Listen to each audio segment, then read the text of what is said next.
Astaghfirullah. Bismillahirrahmanirrahim.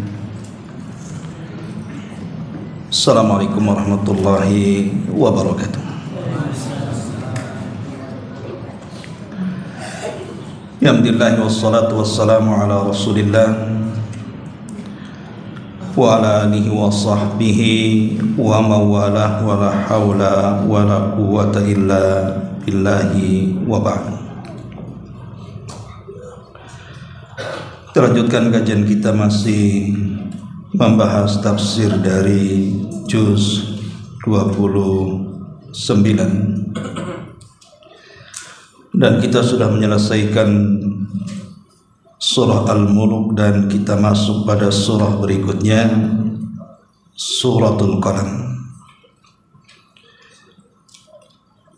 Al-Qalam artinya pena. Di sini Allah Subhanahu wa taala berfirman, Nun wal qalami wa ma yasturun. Nun demi pena dan apa yang mereka tuliskan padanya. Ma anta bi ni'mati rabbika bimajnun. Berkat karunia Rabbmu, engkau wahai Muhammad bukanlah orang yang gila.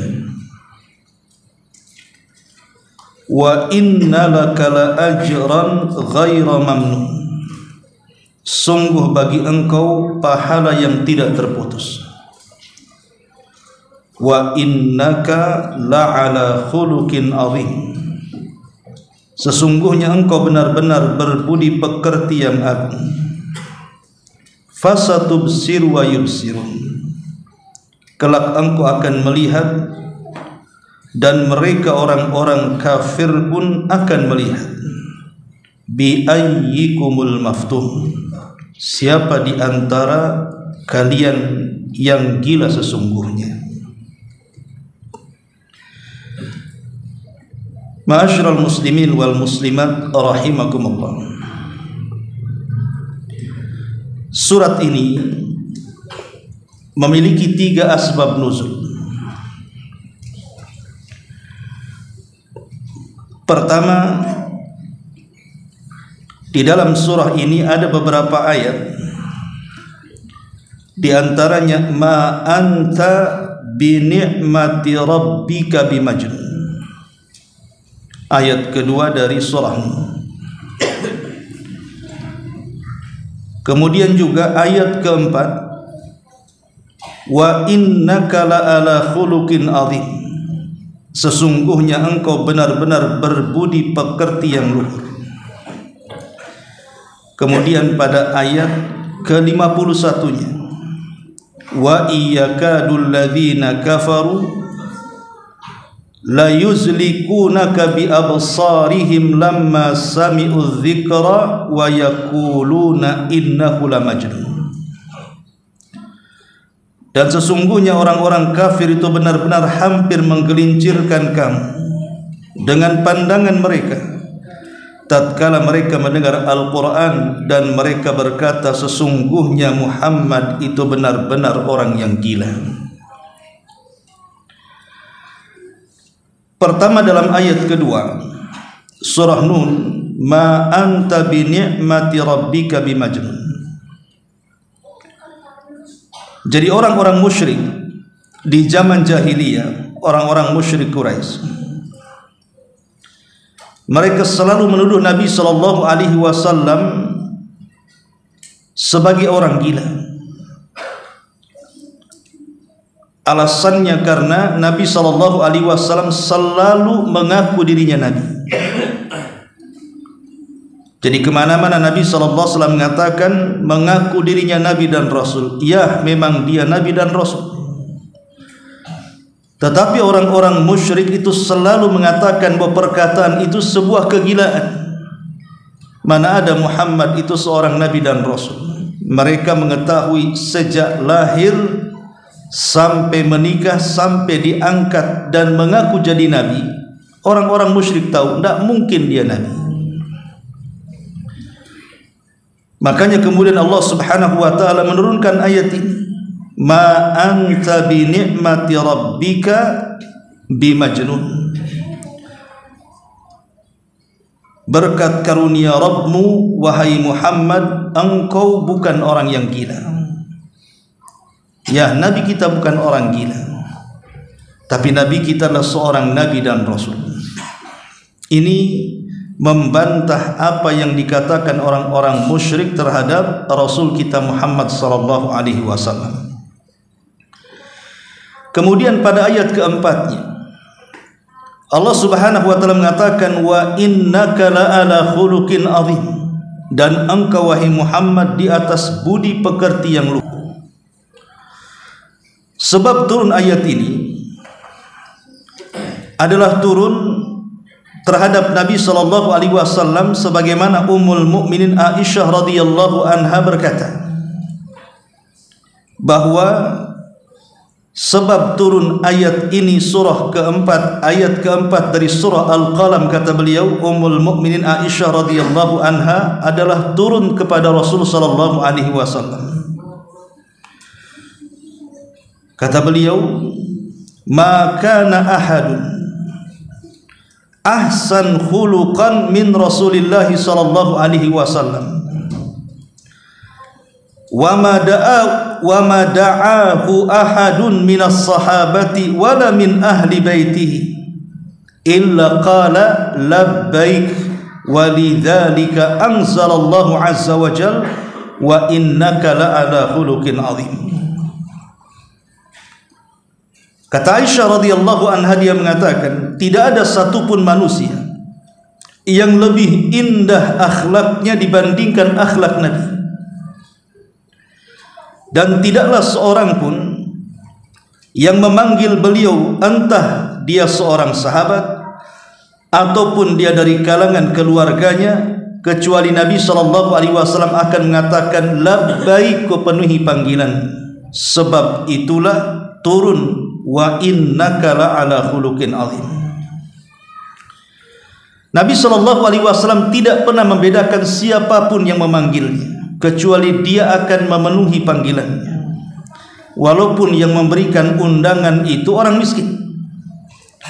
Tidak seperti para pejabat atau orang-orang kaya yang memilah dan memilih siapa yang mengundangnya.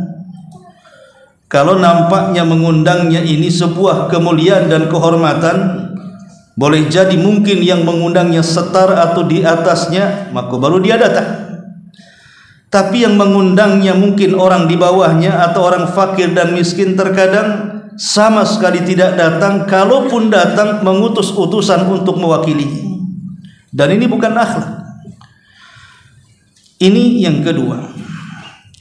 Kemudian yang ketiga, surah Al-Qalam 51, di mana Allah Subhanahu wa taala mengatakan, wa iyakadul ladzina kafaru la yuzlikunaka bi absarihim lamma sami'u dzikra wa yaquluna innahu lamajnun.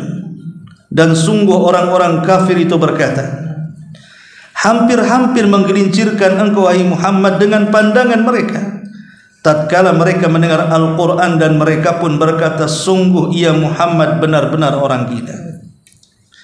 Sebab turun ayat ini, jadi orang-orang kafir ketika mereka hendak menimpakan sihir berupa penyakit mata atau ain dalam bahasa Arab kepada Nabi sallallahu alaihi wasallam, mereka bersekongkol dengan salah seorang dari Bani Asad yang memiliki ilmu sihir. Apabila ada seekor unta yang sangat gemuk, kemudian dipandang saja oleh seorang laki-laki dari Bani Asad ini, maka unta itu akan mati. Dan ini bahayanya penyakit ain. Penyakit ain ini banyak, karena banyak membunuh manusia setelah takdir Allah Subhanahu wa taala. Cuman kadang-kadang masyarakat di zaman sekarang tidak percaya dengan penyakit ain ini. Padahal penyakit ini banyak yang membunuh, karena penyakit ini ditimbulkan dari hasad. Lah akhirnya kemudian mereka hendak menyakiti Nabi sallallahu alaihi wasallam dengan mengundang orang ini. supaya menyakiti dengan penyakit ain, sebagaimana yang ia lakukan terhadap unta itu. Tapi Allah Subhanahu wa taala menjaga nabinya sehingga kemudian tidak mempan penyakit ain seorang laki-laki dari Bani Asad kepada Nabi sallallahu alaihi wasallam. Oleh karena itulah maka turun ayat ini, wa iyakadul ladzina kafaru la yuzlikunaka bi absarihim, dan sungguh orang-orang kafir itu benar-benar hendak membahayakan engkau wahai Muhammad dengan pandangan mereka. Maksudnya pandangan di sini penyakit ain mereka. Inilah 3 asbab nuzul daripada surah Al-Qalam. Ma'asyiral muslimin yang dimuliakan Allah Subhanahu wa taala, surah Al-Qalam ini adalah surat kedua yang turun kepada Nabi sallallahu alaihi wasallam setelah surah Al-Alaq dan juga surah Al-Mudaththir. Lalu apa kaitan surah Al-Alaq dengan surah Al-Qalam ini? Tentu ada kaitannya, karena dalam surah Al-Alaq itu Allah Subhanahu wa taala memulakan dengan kalimat Iqra. Iqra bismi rabbikal ladzi khalaq, khalaqal insana min 'alaq, Iqra wa rabbukal akram alladzi 'allama bil qalam, alladzi 'allama bil qalam 'allamal insana ma lam ya'lam. Allah mulai dengan kalimat Iqra, baca. Dan membaca itu salah satu alat untuk mendapatkan pengetahuan. Orang yang banyak baca pasti cerdas, orang yang jarang baca pasti bego. Karena orang yang sering membaca itu banyak pengetahuannya. Makanya ada istilah kutu buku. Orang-orang yang senantiasa tidak lepas daripada buku dan terus membacanya, maka lama-lama dia akan memiliki pengetahuan luas. Tetapi membaca saja tidak cukup, harus mencatat. Karena pengetahuan itu terkadang bisa hilang dengan banyaknya masalah, dengan usia yang lanjut, dan begitu seterusnya, sehingga pengetahuan itu bisa tertancap dengan tulisan. Makanya ada seorang penyair mengatakan, qayyidul ilma bil kitabah, ikatlah ilmu itu dengan catatan. Ikat ilmu itu dengan catatan. Karena terkadang apalagi zaman kita ini, yang terkadang cara serapnya, cara simpannya di memori otak kita ini lemah, tidak sekuat orang-orang dulu. Lihat saja contohnya Imam Al-Bukhari rahimahullahu ta'ala. Dia bisa merekam pengetahuan itu dengan otak kecerdasannya, dengan hafalannya. Tapi dia pun menulis Sahih Bukhari. Secerdas Imam Bukhari pun dia mencatat, bahkan mengarang sebuah sahih yang dikenal dengan Sahih Bukhari. Itulah diantara kaitan kenapa kemudian surah Qalam ini bagian surah awal-awal yang turun kepada Nabi sallallahu alaihi wasallam, seolah-olah agama yang akan dibawa oleh Nabi sallallahu alaihi wasallam itu harus berdasarkan ilmu pengetahuan. Orang Islam itu harus cerdas, jangan bego, jangan bodoh. Orang Islam itu harus cerdas, karena ayat dan surah-surah pertama yang turun itu memerintahkan belajar. Iqra, membaca, wasilah kepada ilmu. Nun wal qalami wa ma yastur. Nun dan pena dan apa yang mereka tulis. Menulis juga bagian daripada kecerdasan. Maka kita umat Islam harus cerdas. Cerdas di bidang agama dan juga cerdas di bidang dunia. Ma'asyiral muslimin yang dimuliakan Allah Subhanahu wa taala, adapun surah ini sendiri, tentu surah ini adalah makkiyah karena memang turun di awal-awal. Artinya surah ini turun sebelum hijrah Nabi sallallahu alaihi wasallam, dan penamaan kenapa surah ini disebut Al-Qalam karena memang ada lafaz qalam di dalamnya. Nun wal qalami wa ma yasturun. Makanya surahnya disebut Al-Qalam karena ada penamaan Al-Qalam di dalam surah ini. Adapun tentang keutamaan membaca surah ini, tidak ada hadis yang sahih.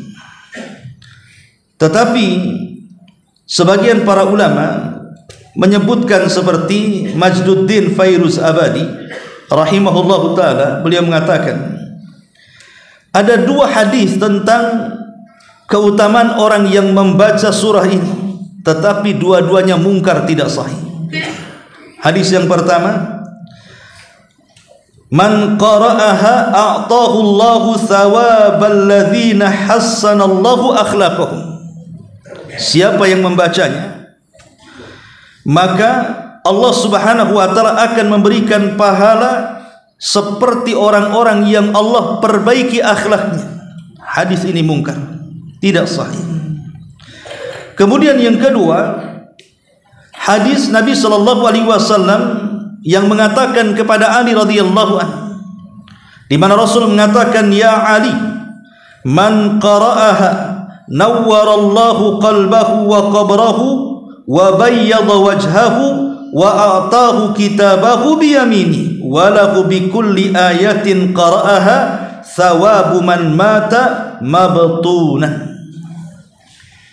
Kata Nabi sallallahu alaihi wasallam, ya Ali, siapa yang membaca surah Al-Qalam ini, maka Allah Subhanahu wa taala akan berikan cahaya kepada hatinya, cahaya kepada kuburnya, dan Allah akan putihkan wajahnya, dan Allah akan berikan catatannya diambil dengan tangan kanannya, dan setiap ayat yang dibacanya dia akan mendapatkan pahala orang yang mati karena sakit perut, artinya orang yang mati syahid. Sekali lagi, hadis ini juga mungkar. Artinya tidak ada satupun hadis yang menjelaskan tentang keutamaan membaca surah ini. Walaupun demikian, keutamaan secara umum membaca Al-Quran itu sudah jelas. Nabi SAW mengatakan, man qara'a harfan min kitabillah falahul hasanatu wal hasanatu bi asyri amthaliha la aqulu alif lam mim harfun walakin alifun harfun wal lamun harfun wa mimun harfun. Kata Nabi SAW, siapa yang membaca satu huruf dalam Al-Quran, surat apa saja termasuk surah Al-Qalam, maka setiap satu huruf akan mendapatkan satu kebaikan yang dilipat gandakan 10 kali lipat kebaikan. Aku tidak katakan alif lam mim satu huruf, kata Nabi, tapi alif dianggap satu huruf, lam dianggap satu huruf, mim dianggap satu huruf. Dan surah Al-Qalam ini berapa huruf di dalamnya? Kalau kita membacanya, maka kita akan mendapatkan setiap satu huruf 10 kebaikan. Dan secara umum membaca Al-Quran itu jelas akan mendapatkan syafaat bagi para pembacanya. Dan banyak lagi keutamaan secara umum orang yang membaca Al-Quran, termasuk suratul Qalam. Ma'asyiral muslimin wal muslimat rahimakumullah. Di dalam surah Al-Qalam ini ada keistimewaan yang luar biasa. Ada nikmat yang Allah Subhanahu wa taala anugerahkan kepada kita. Dan nikmat itu ihtimamul Islam bil ilmi. Bahwa Islam sangat menganjurkan sekali pemeluknya untuk senantiasa menggali ilmu. Karena ilmu itu adalah kunci hidayah. Kalau kita ingin baik dan diperbaiki oleh Allah Subhanahu wa taala, jalannya hanya ilmu. Kata Nabi SAW, man yuridillahu khairan yufaqihu fiddin. Siapa yang berkehendak dalam kehidupannya mendapatkan kebaikan yang banyak, maka Allah Subhanahu wa taala akan berikan kecerdasan dalam pikirannya. Artinya, siapapun yang ingin kebaikan, baik dunianya ataupun akhirat, kuncinya ada di ilmu. Dan isyaratnya adalah dalam surah Al-Qalam, nun wal qalami wa ma yastur. Artinya di sini nikmat Allah Subhanahu wa taala berupa ilmu ini jangan disia-siakan. Adapun sedikit tentang masalah pena. Kenapa kemudian Allah Subhanahu wa taala memberi nama surat ini dengan surah pena atau surah kalam, karena keagungan pena itu sendiri yang banyak rahasia di dalamnya. Pertama, kita tahu bahwa Allah Subhanahu wa taala ketika menciptakan awal makhluknya menjadi perselisihan ulama antara arasy, kemudian air dan pena. Ada yang mengatakan Allah pertama kali ciptakan pena, ada yang mengatakan Allah yang pertama kali menciptakan makhluknya arasy, ada yang mengatakan air. Walaupun yang rajih adalah makhluk yang pertama kali diciptakanlah arasy Allah Subhanahu wa taala, tetapi pena juga di antara awal-awal ciptaan Allah Subhanahu wa taala. Kenapa Allah Subhanahu wa taala memasukkan pena itu pada awal penciptaannya? Tidak lain dan bukan karena keagungan pena itu sendiri. Pena ini akan mencatat segala sesuatu. Makanya setelah Allah Subhanahu wa taala kemudian menciptakan pena, maka Allah Subhanahu wa taala menciptakan lauh semacam papan. Kemudian Allah Subhanahu wa taala katakan, wahai pena, catatlah segala sesuatu yang akan terjadi di alam semesta ini dari dunia sampai akhirat. Maka pena pun kemudian mencatatnya sampai tintanya kering. Jadilah kemudian catatan yang ditulis pena itu menjadi takdir seluruh makhluknya. Apapun yang terjadi hari ini pada kondisi manusia atau makhluk-makhluk yang lainnya, semua sudah tercatat oleh kolam di dalam papan yang disebut dengan Lauhil Mahfuz. Makanya kenapa pena ini sangat istimewa, karena mencatat seluruh takdir kita. Allah Subhanahu wa taala mengatakan, fiha yufraqu kullu amrin hakim. Di dalamnya, di Lauhil Mahfuz sudah diputuskan perkara Al-Hakim. Allah Subhanahu wa taala dengan penuh ketelitian. Ma'asyiral muslimin yang dimuliakan Allah Azza wa Jalla, tidak cukup sampai di sini. Bahkan para malaikat pun mereka memegang pena dan mereka memegang catatan. Setiap hari mereka mencatat setiap perbuatan manusia. Bahkan di sebelah kanan kiri kita ada malaikat raqib dan ada malaikat atid yang senantiasa mencatat dengan pena-pena mereka apa yang kita perbuat selama ini. Apakah itu yang baik ataupun yang buruk, semua dicatat dan tidak terlewatkan. Belum lagi malaikat-malaikat yang ditugaskan mencatat kebaikan di siang hari dan di malam hari. Atau malaikat-malaikat yang ma'ruf dalam hadis datang kemudian setiap hari Jumat kemudian berdiri di pintu masjid dan mencatat setiap orang yang masuk masjid, siapa yang awal dan mendapatkan sepertama, dan begitu seterusnya. Itulah keagungan Al-Qalam.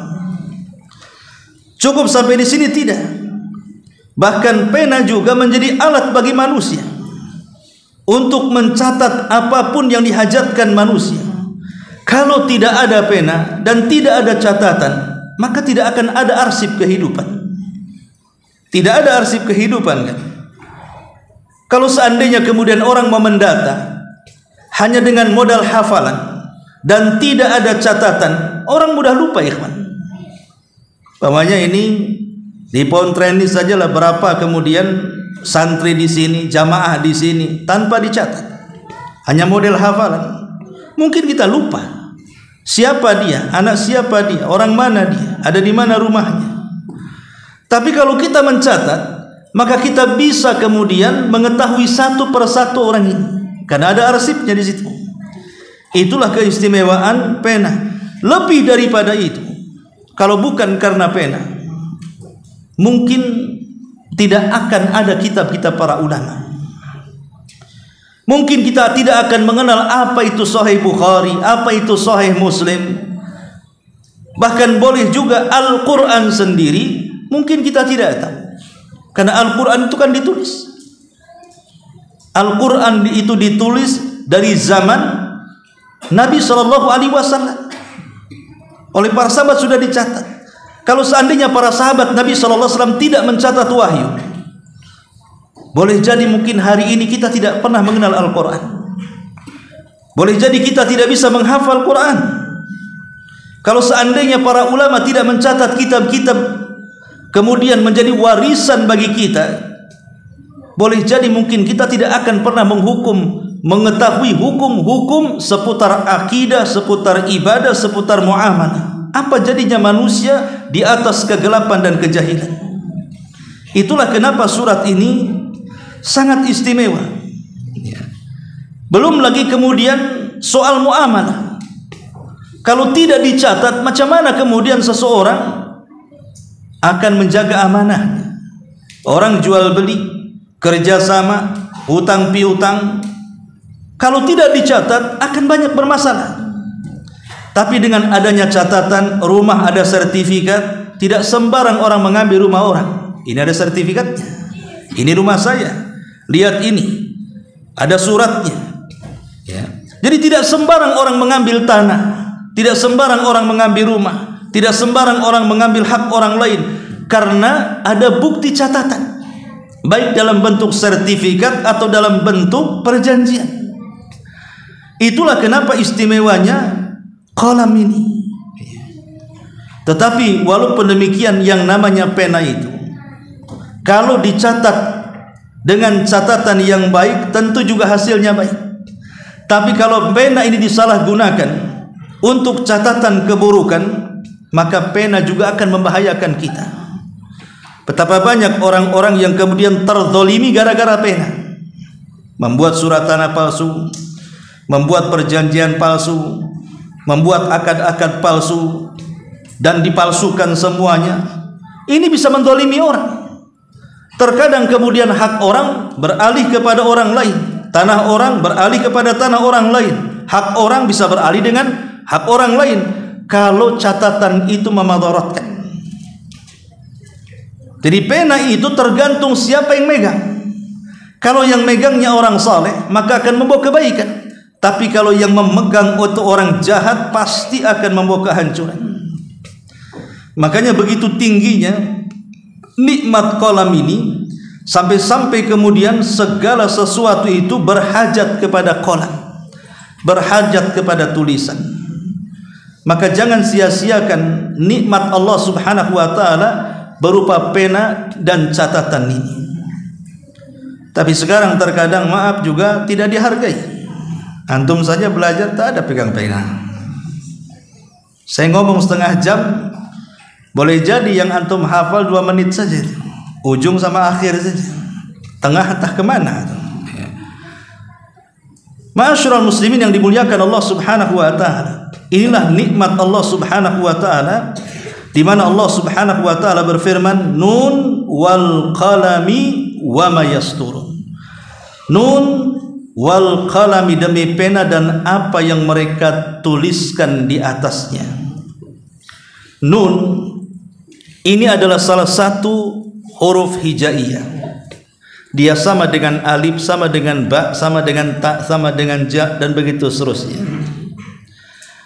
Lalu kenapa kemudian di permulaan surat ini terkadang ada huruf hijaiyah yang diletakkan di situ?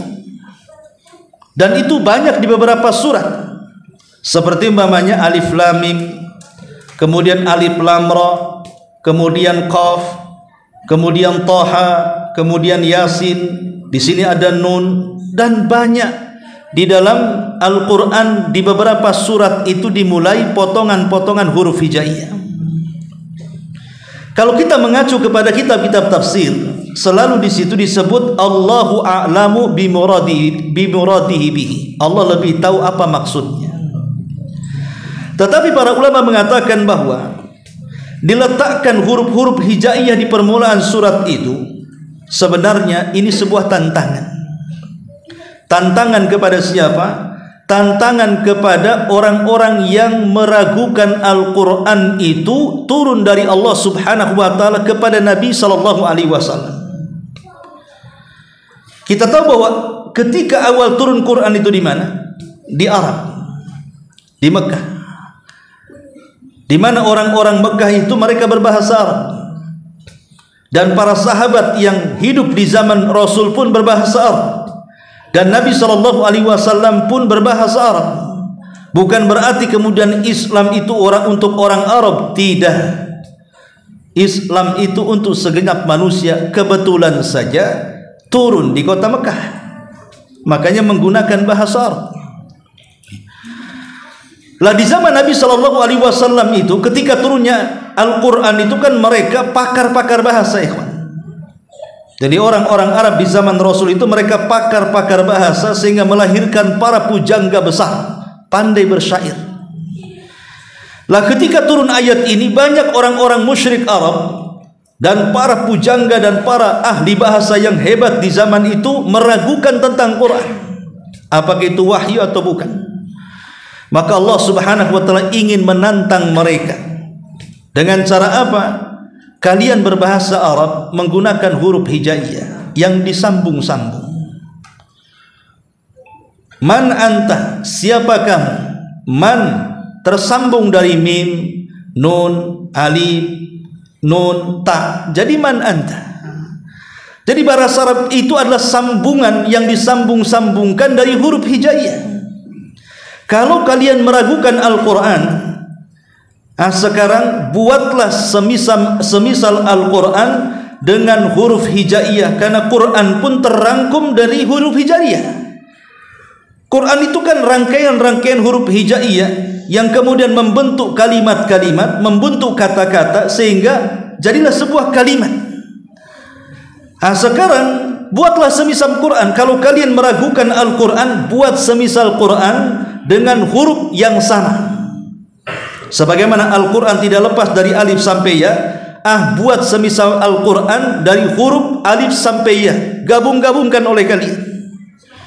Makanya kemudian Allah Subhanahu wa taala ingin menantang, kenapa di permulaan beberapa surat itu diletakkan huruf hijaiyah, alif lam mim nun, seolah-olah ingin mengatakan kalau kalian ragu dengan Quran, sambung-sambungkanlah itu alif, lam, nun, ya, sin, to, ha, nun, buat semacam Quran. Tetapi mereka tidak sanggup. Sampai hari ini tidak ada yang sanggup untuk membuat satu surat pun dalam Quran. Bahkan Allah tegas menantang dalam Quran, fa'tu bi suratin min mithli, datangkan oleh kalian seperti surat dalam Al-Quran kalau kalian sanggup. Bahkan Allah mengatakan, fad'u syuhada'akum, panggil semua yang sanggup. Bahkan dalam ayat yang lain, kalau kalian mengumpulkan manusianya yang cerdas-cerdas, dari yang tidak punya tetel sampai profesor, dari yang gimba rambutnya sampai yang botak rambutnya, dari jin dan manusianya, kumpul kalian, rangkai semisal Quran, kalian tidak akan sanggup. Fa illam taf'alu walan taf'alu, kalian tidak sanggup melakukannya dan tidak akan pernah sanggup melakukannya. Kalau memang tidak ada yang sanggup untuk melakukannya, merangkai Al-Quran, merangkai semisal Quran, kenapa kemudian diragukan bahwa Al-Quran itu wahyu dari Allah? Harusnya ketika kita ini lemah, tidak sanggup merangkai Al-Quran, berarti harus adanya keyakinan bahwa memang Al-Quran itu adalah wahyu yang diwahyukan kepada Nabi SAW. Apalagi Nabi SAW sendiri seorang ummi, tidak bisa mencatat dan tidak bisa membaca. Lalu bagaimana kemudian manusia yang tidak bisa membaca dan menulis mampu merangkai sedemikian indah kata-kata kalau bukan dari Allah Subhanahu wa taala? Maka semakin terang dan jelaslah bahwa Al-Quran itu adalah wahyu dari Allah. Jadi kalimat nun seolah-olah tantangan dari Allah, buat semacam surah Al-Qalam, ini perangkatnya, huruf-huruf hijaiyah termasuk nun di dalamnya. Kalian tidak akan sanggup. Kemudian Allah Subhanahu wa taala mengatakan, wal qalami wa ma yasturun, demi pena dan apa yang mereka tulis padanya. Tadi saya sudah jelaskan, ketika Allah Subhanahu wa taala bersumpah dengan pena, Allah tidak sembarang bersumpah dengan makhluknya, ikhwan. Makhluk Allah itu banyak, tidak terhitung berapa jumlahnya. yang telah Allah ciptakan di alam semesta ini. Tetapi Allah Subhanahu wa taala tidak menjadikan semua makhluk dijadikan sumpah dalam Quran. Allah pilih-pilih.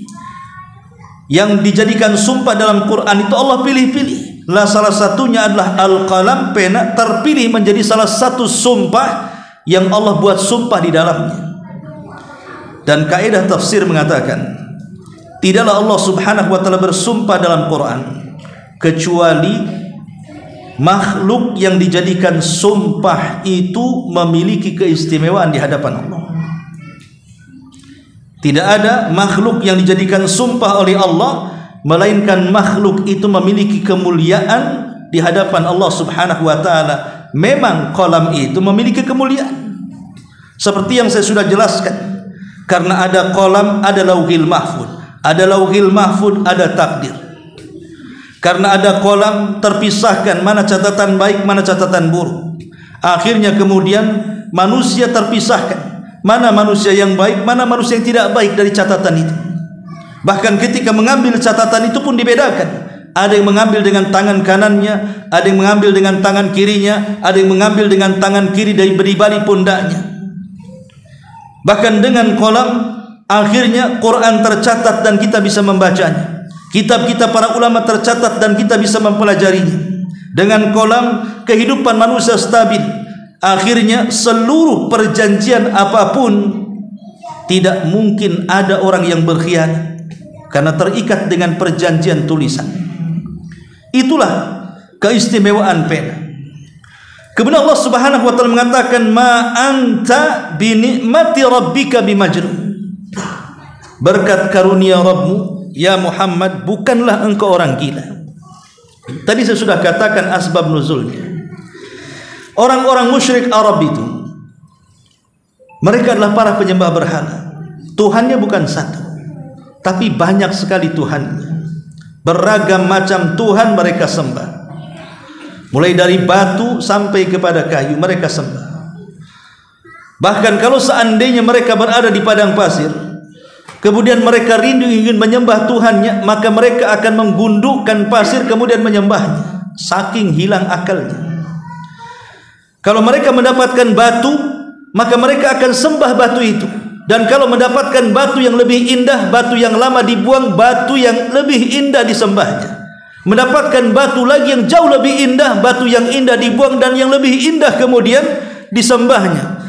Mana ada kemudian Tuhan sekehendaknya dibuang dan diambil? Otaknya di mana? Ma'asyiral muslimin yang dimuliakan Allah Subhanahu wa taala. Sehingga ketika kemudian Nabi sallallahu alaihi wasallam diutus oleh Allah Subhanahu wa taala untuk supaya menghapuskan kesyirikan, menyembah makhluk menjadi menyembah Khalik, menjadi budak manusia, menjadi dari budak manusia menjadi budak Allah Subhanahu wa taala. Maka Rasulullah SAW datang dengan agama tauhid. Mulai kemudian Rasulullah SAW menyalahkan peribadatan orang-orang musyrik.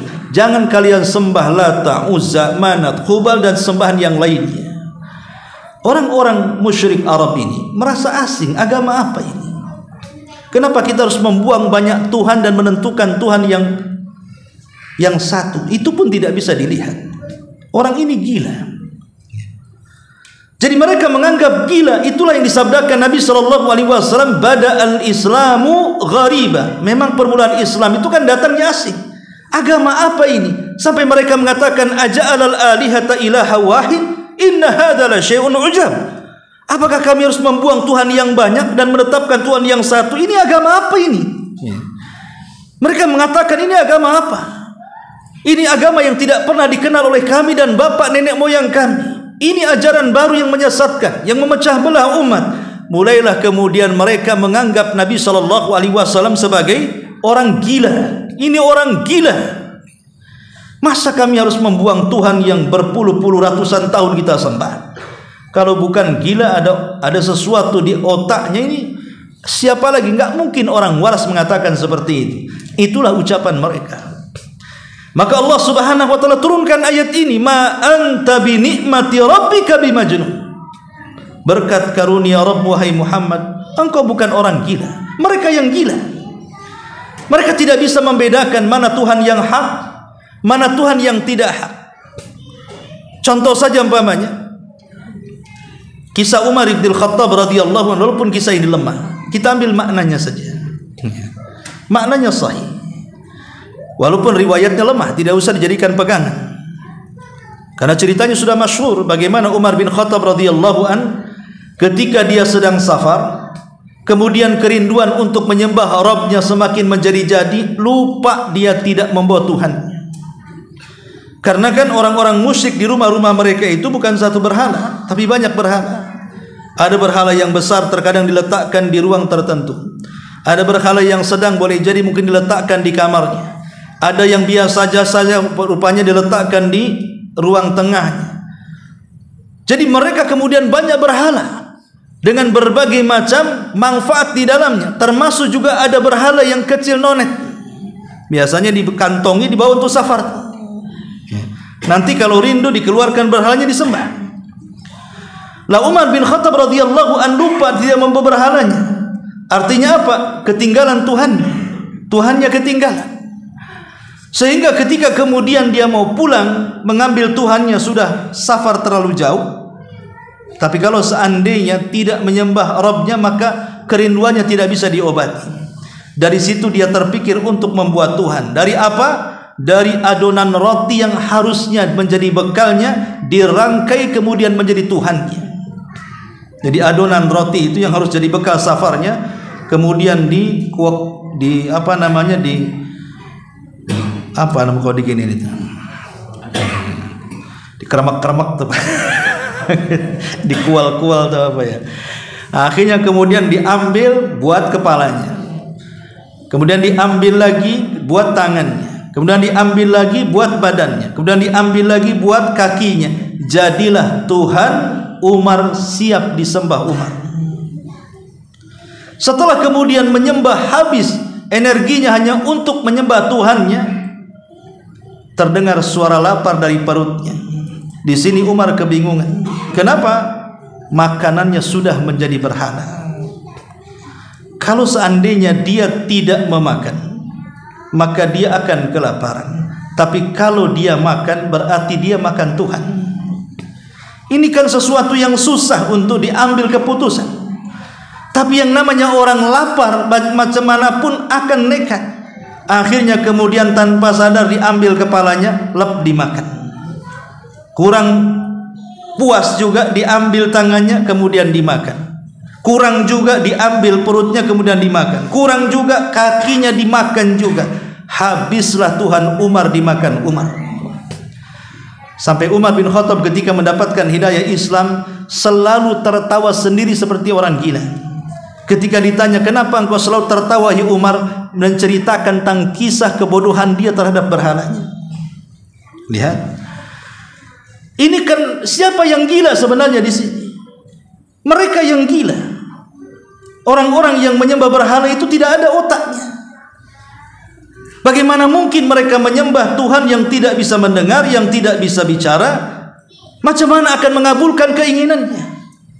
Seandainya kemudian berhala itu ditumpukkan di sebuah rumah, kemudian kita tuang bensin Pertalite, Pertamax 92 atau turbo umpamanya, kita bakar rumah itu, kira-kira berhala itu bisa menyelamatkan?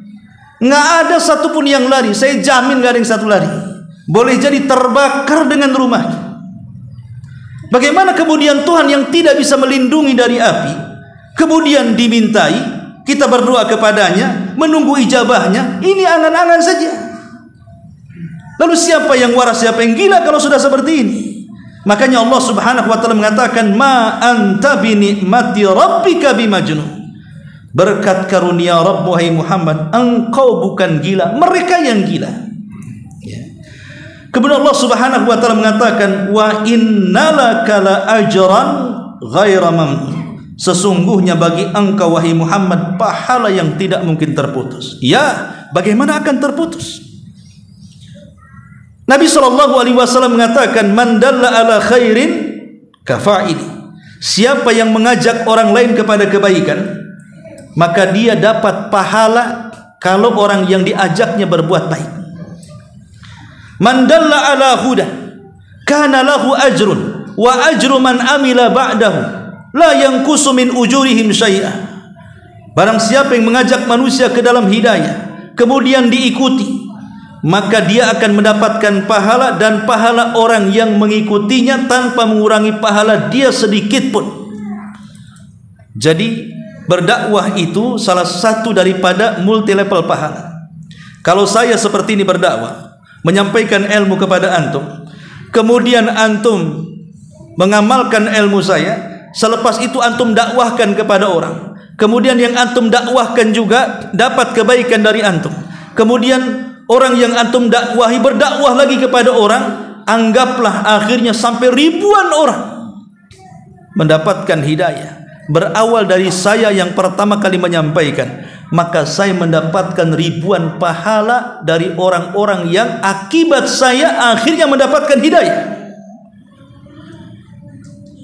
Dan tidak ada manusia yang pertama kali berdakwah dan mengajarkan hidayah kecuali Nabi SAW. Berarti Nabi mendapatkan pahala sebanyak umat yang didakwahinya. Sahabat, para tabi'in, para tabi'ut tabi'in, atba' tabi'ut tabi'in, sampai madzhabul arba, sampai para ulama, sampai hari ini berapa jiwa yang sudah masuk Islam, berapa jiwa yang mengamalkan Islam, berapa jiwa yang percaya dengan wahyu yang dibawa Islam. Itu pahalanya akan kembali kepada satu orang, Nabi kita Muhammad sallallahu alaihi wasallam.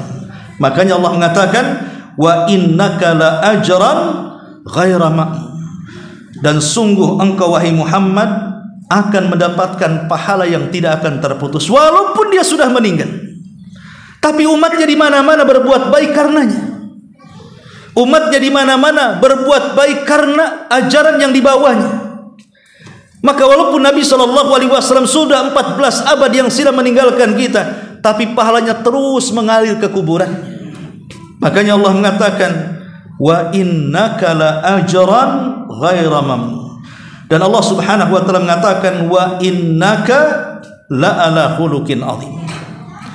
Tidak ada satupun nabi dari nabi-nabi sejak Adam alaihi salatu wassalam diturunkan dari surga ke bumi sampai nabi terakhir Bani Israel Isa bin Maryam, sampai ditutup dengan kenabian Nabi kita Muhammad sallallahu alaihi wasallam yang dipuji di dalam kitab-kitab suci, entah itu Suhuf, entah itu Taurat, entah itu Injil, entah itu Zabur, entah itu Quran, yang dipuji oleh Allah Subhanahu wa taala memiliki akhlak yang luhur itu kecuali Nabi sallallahu alaihi wasallam. Di dalam ayat ini, wa innaka, dan engkau wahai Muhammad berada di ketinggian akhlak yang paling luhur. Makanya Nabi Allah Subhanahu wa taala di ayat yang lain sampai mengatakan apa? Allah mengatakan di dalam ayat yang lain semakna dengan ayat ini, bahwa sungguh pada diri Nabi sallallahu alaihi wasallam ada akhlak yang luar biasa. Ada qudwah hasanah yang luar biasa yang memang tidak dimiliki siapapun manusia. Dan ini menunjukkan apa? Menunjukkan keluhuran, keagungan akhlak yang dimiliki Nabi kita Muhammad SAW. Bahkan misi beliau sendiri adalah menyempurnakan akhlak manusia. Innama bu'ithtu liutammima makarimal akhlak. Aku diutus untuk menyempurnakan akhlak manusia. Adapun seperti akhlak, seperti apa akhlaknya Rasul, tentu pembahasannya panjang. Karena Rasul itu di semua bidang, baik hubungan dia dengan keluarga, baik hubungan dia dengan tetangga, baik hubungan dia dengan kaum muslimin, baik hubungan dia dengan orang-orang kafir sekalipun, memiliki akhlak yang luar biasa. Apalagi hubungan dia dengan Allah Subhanahu wa taala, tentu lebih memiliki akhlak yang luhur lagi. Wallahu a'lam bishawab. Sampai sini saja karena sudah isya juga. Mudah-mudahan ada manfaatnya. Subhanaka wa bihamdika asyhadu an la ilaha illa anta astaghfiruka wa atubu ilaik. Allahu ta'ala alam. Assalamualaikum warahmatullahi wabarakatuh.